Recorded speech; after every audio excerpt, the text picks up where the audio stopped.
What's going on, everybody? John Eric Poli here with my MMA news, and today's guest be fighting Roman Dolidze at UFC Austin. That date is June 18th, so just in a few weeks here. It's hard to believe that we're already in the month of June here with the whole MMA world. This year's just flying by, but today's guest is none other than Philadelphia's own Kyle Daukaus. Kyle, thanks for being here, man. It's always a pleasure talking with you. Thanks for doing this again. Yeah, thank you, man. I appreciate it.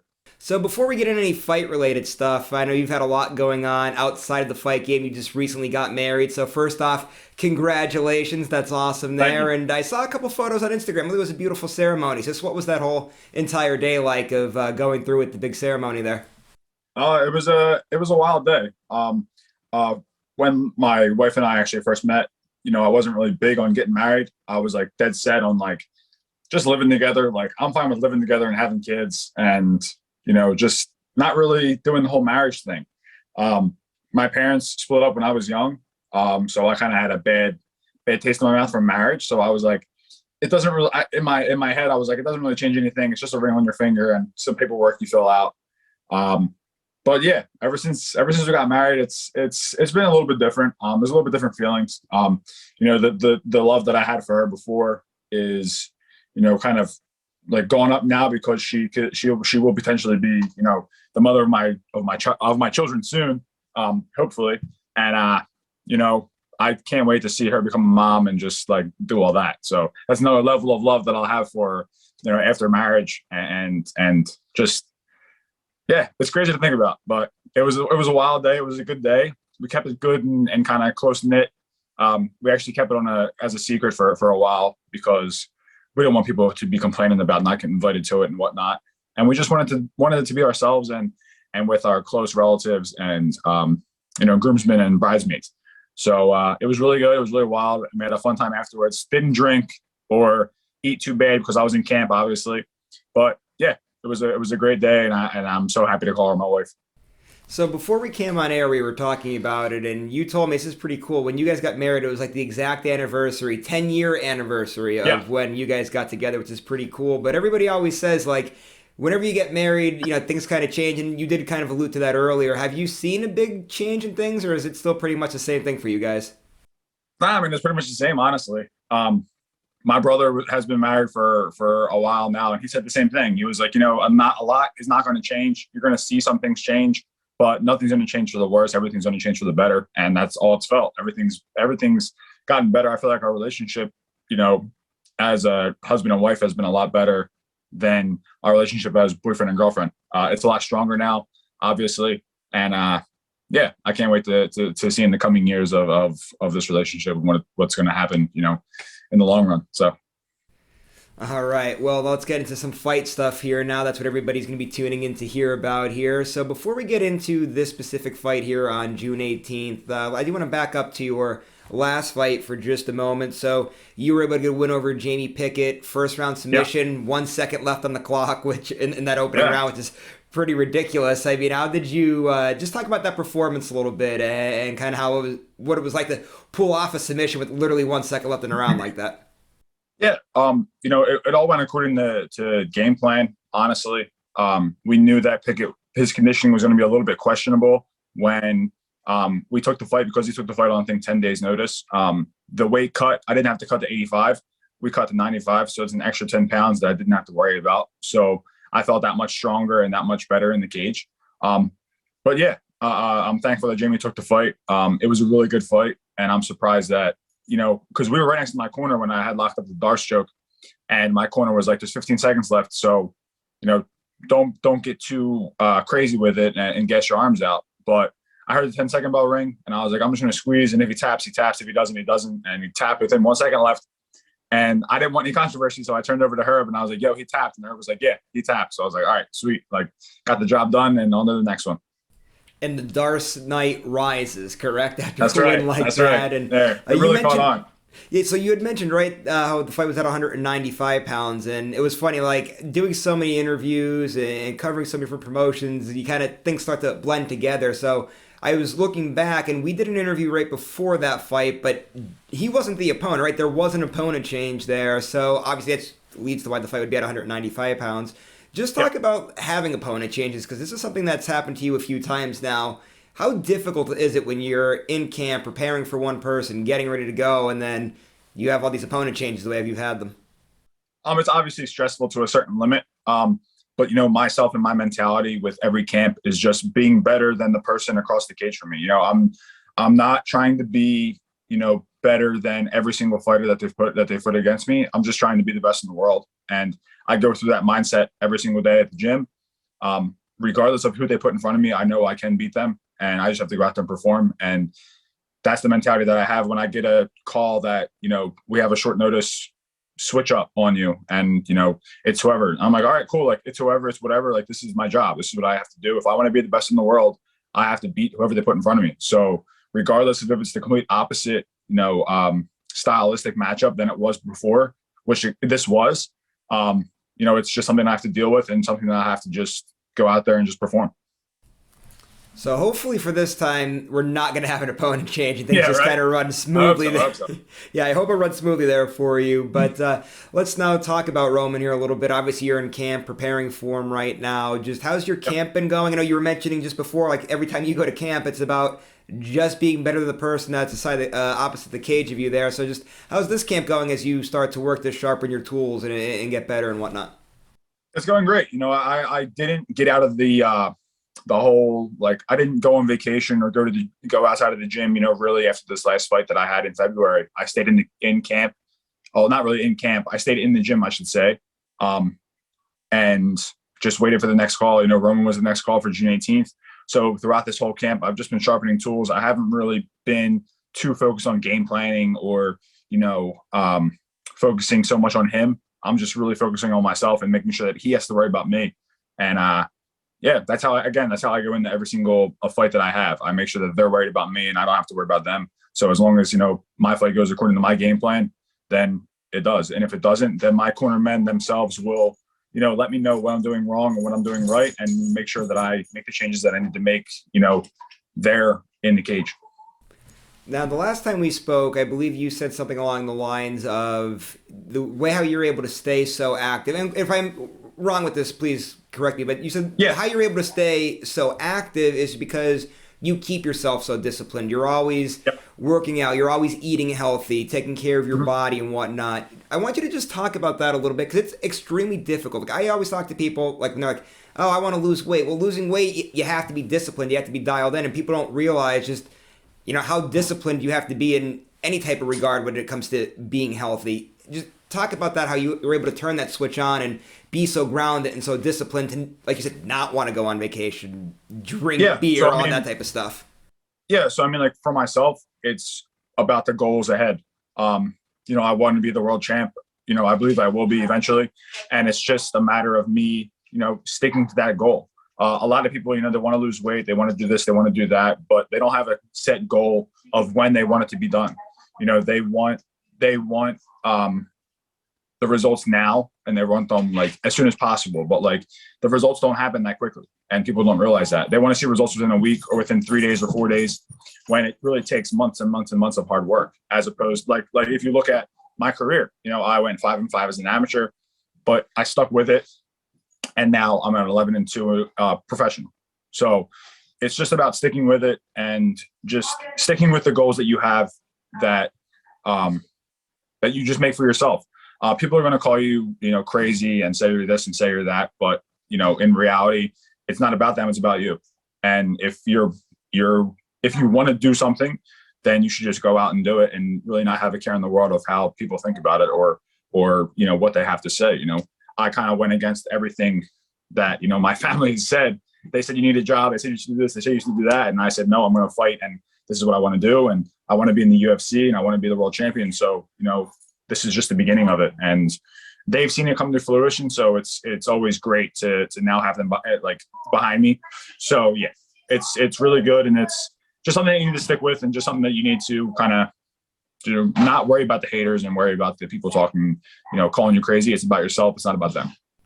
I'm so glad that you said it. That was so perfect there. And I can relate to the way you were just saying it. Even with my job too, like just starting out, when I first started interviewing a lot of these fighters, it was a difficult road. It really was. Obviously, I'm new. I'm just getting started, and I've obviously been able to build myself up. And I always tell people too, and they're like, people will get on my case, and I'm like, oh, when are you going to be on ESPN or something one day. It's like Yeah, it's part of the grind. It takes years, and the way how you just described it there was absolutely perfect. And yeah, the one thing that I wanted to ask too, from what you just said there, that caught my eye was you said 5-5 as an amateur. Did I hear that right? 5-5. yep, yeah. I went 5-5 in MMA. I went 5-5 in MMA as an amateur, and I was a 2-0 kickboxing. I had 2 fights in kickboxing. I did 2-0, did 5-5 as MMA amateur, and then I'm 11-2 right now as a professional. So Okay, so talk about what was the mindset right then and there, because that's got to be obviously difficult, right? You're 5-5 as an amateur, like you said. People are, man, this might not be for you, but you had a dream. Obviously,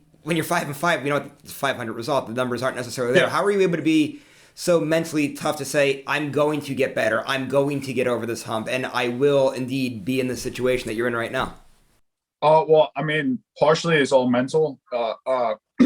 It was the mental aspect of it. I was very mentally weak when I first started, training, and even in high school. Like in high school, I was very just like insecure and was quiet and was just keeping to myself.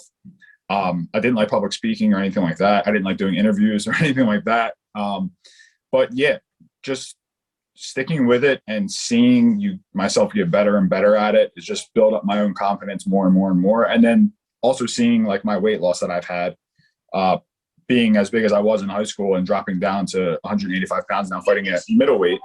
It's just something that, I have always seen in my mind, and I've always known it's going to happen. It was just a matter of time, and just a belief in myself that it will happen. It didn't matter what anybody else said. It was all about what I thought in my own head. And that's kind of with everything, right? Like people can say what they want, but if it's true to yourself, then you're fine. Like if I don't go out to the bar on the weekends because I'm not a person that drinks or does anything like that. And people call me crazy and they say you're boring, you're so bland, you're so this and so that. But like they don't have the goals that I have. They all did what they did in high school and did what they did in college, and I'm still working on my job. They all have 9-to-5s now, but I still have goals and aspirations ahead of me that I need to stick with and need to accomplish. Yeah, a lot of people like to peak out early. That's what I always say, right? People like to peak Right. out early. They don't have the drive later on. I agree with what you're saying there. But let's get into a little bit more with the fight specifics here. I know we kind of got off tangent there a little bit. I do want to ask you, I know we started off talking about your camp. You said that's been going well. But let's talk about Roman here for just a minute and what you've seen out of him as an opponent as you've been preparing for him and what it's going to take to beat him on June 18th. Yeah, he's a very good opponent. I've said this with kind of everybody that he's very simple and very basic, but the basic, simple things that he does, he's very, very good at. So those are kind of the most dangerous guys you need to worry about, are the guys who are great at the basics. So yeah, I think he poses a great challenge for me, but again, I'm very confident in my ability and very confident to go out there and get the job done. And I know I will.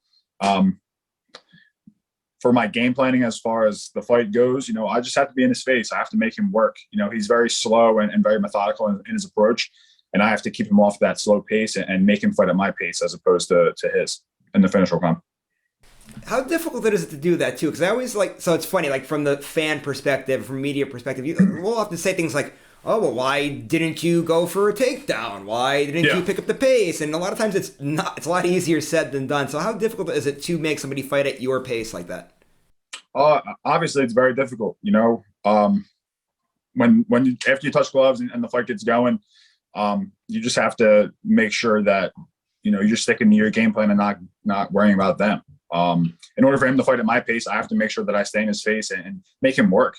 A lot of these guys, I can be in their face but not throw a single punch, and they could be trying to throw punches at me and they're getting tired while I'm making them fight at a higher pace than they're used to fighting, because I'm so close, because they're going backwards and they're defensive, worried about what I'm going to throw. So they're constantly throwing strikes at me, trying to get me defensively. But yeah, fighting, making somebody fight your own pace is something that kind of takes time in the gym. As far as sparring and stuff like that, that's what we work on in the gym. We work on keeping a high pace. That way, when we fight at a high pace in the cage, it's second nature, and we don't have to worry about gassing out or getting tired. So let's peek ahead to the future here now for just a second. I know obviously first thing first, you got to take care of business on June 18th, but Yep. we've been doing interviews for a while. We keep talking rankings. You know that you're very close. It's your goal to be ranked at some point there.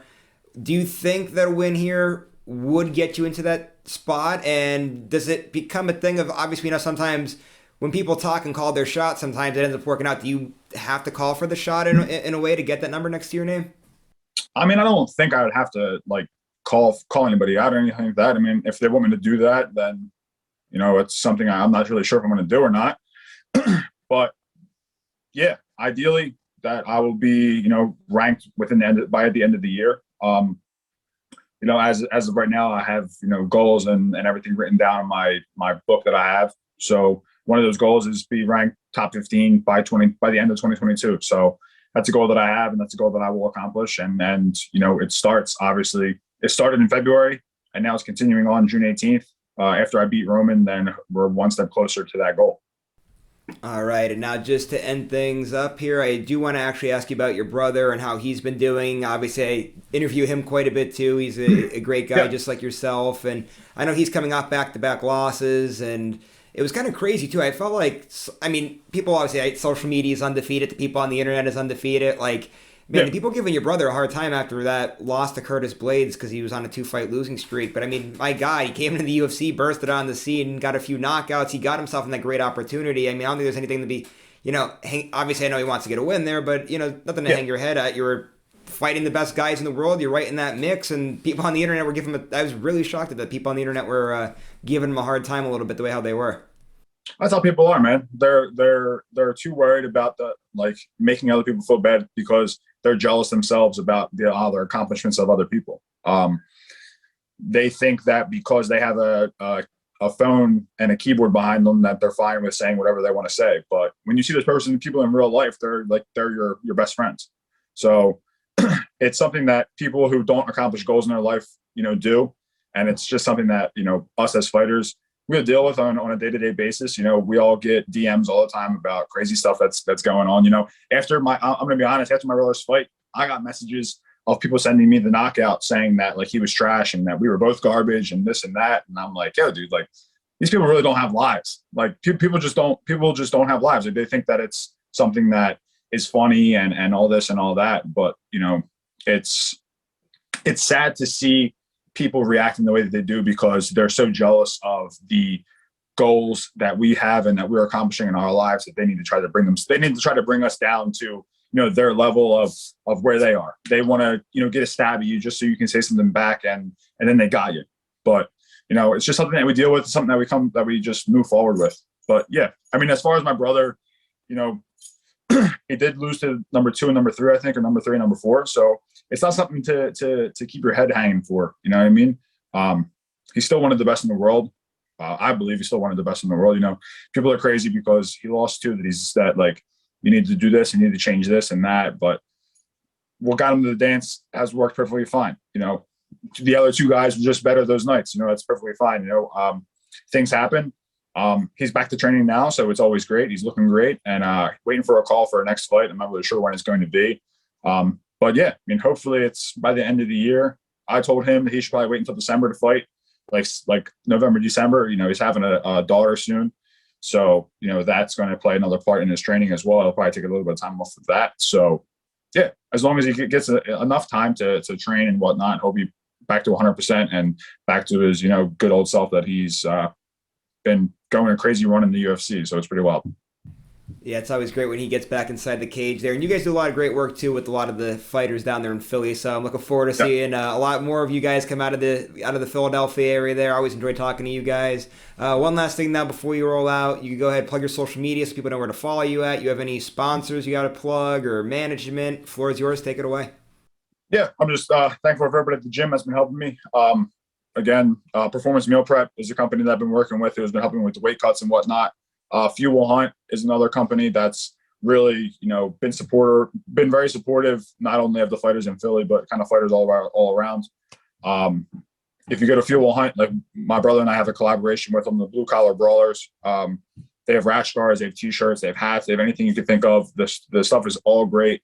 and other fighters as well have rash guards and everything like that. So you can go over there and just support the local guys, man. Yeah, that's what we're big on. We're big on supporting the local fighters, not just, we don't need to just worry about the big name guys in the UFC and whatnot. We need to worry about the small guys because that's where we're all starting from. So yeah.